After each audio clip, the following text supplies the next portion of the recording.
İki söz депутат Байпақбаев, Экмат Журақбаевты. Рахмат, құрметті төраға. Мен бір-екі сұрағым бар әлі. Біріншіден, әлбетте бұл уран іштету деген Көсік-Көлді, ал действительно тура емес это преступление перед природой. Как бы мы ни хотели это говорить сегодня, пойдет, не пойдет, там эксперты международные, это совершенно неправильное явление. Я хотел спросить вопрос. Вот комиссия решает только, да, Эмиль Владимирович, комиссия решает о выдаче, но есть же, по-моему, еще такое понятие, как экологическая экспертиза. После того, как комиссия решает. Есть или нет это понятие? Вот, понятие есть такое, Экмат Журакбаевич. Уважаемый, тогда... Проект проходит экспертизы. Да, теперь у меня вопрос тогда, уважаемым экологам. Каким образом на территории Иссык-Куль выдаются такие лицензии? Такие экспертизные заключения? Экмат Журакбаевич, Но вы сами понимаете, что такое Иссык-Куль, что такое уран. Несовместимые вещи. Как можно это понять? ну, как уже было выше сказано, согласно закону о биосферных территориях, биосферная территория делится на 4 зоны. Вот, зона ядра, буферная зона, переходная. Я понял. Надо срочно вносить изменения в закон о биосферной территории. Вообще там запретить. Не надо делить на ядро, еще на что-то там. Я знаю 4 позиции, которые там. И, кстати, оно по природным, по экологическим вот этому закону он еще не определен, насколько я знаю, вот честно я вам скажу.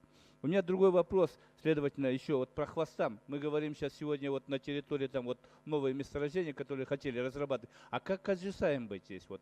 Она же тоже сегодня вносит определенную, я сказал, негатив. А?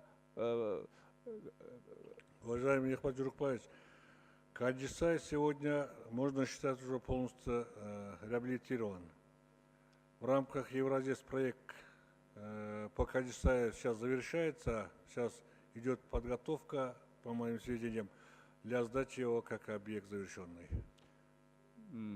По другим нашим отвалам мы мало говорим. А это Россия қанша қаражат беріп жатады? Бар бы, потому что я считаю, что это Россия стала правоприменением Советского Союза. Здесь там есть определенное соглашение, которое Россия обязана исполнять вот в этой части. Насколько они исполняют сегодня? Но за последнее время есть очень хороший положительный результат работы с Россией. Как я уже выше сказал, 2 миллиарда 70 миллионов рублей они сейчас выделяют в рамках проекта Евразес для реабилитации наших 5 хвостохранилищ. Это Казжисай, то, что сейчас завершается. Кроме того, 4 хвостохранилища Минкуша. Из них 3 хвостохранилища будет переноситься на 4-й, дальний называется, Туюксу, злополучный, который все время проблемы нам создает, где стоит возле опытного опасного участка. Это все делается в рамках Евразес по инициативе, скажем, России. 75% средств они выделяют. Ага, я почему говорю, что в последнем наших соглашениях с Россией об этом вопросе я не читал нигде, что было разговор об урановых хвостохранилищах. Следующий вопрос можно я задам? Тогда мировая практика, какая разработка урана? Вот в мире же разрабатывает как-то. Есть какая-то практика? Нормальная практика? Весь мир с ураном работает. Да, действительно, весь мир с ураном работает. Даже наши соседи Казахстана 20 тысяч тонн урана в год добывают. Сколько? 20 тысяч тонн урана в год добывает. Казахстан, он даже вот в Чуйской долине, вот перевал за Георгиевкой, там тоже есть у них объект на $1 миллиард. Ну, конечно, у них есть и перерабатывающие предприятия, и они сейчас выпускают уже конечный продукт. У нас тоже перерабатывающий завод стоит уже 20 лет.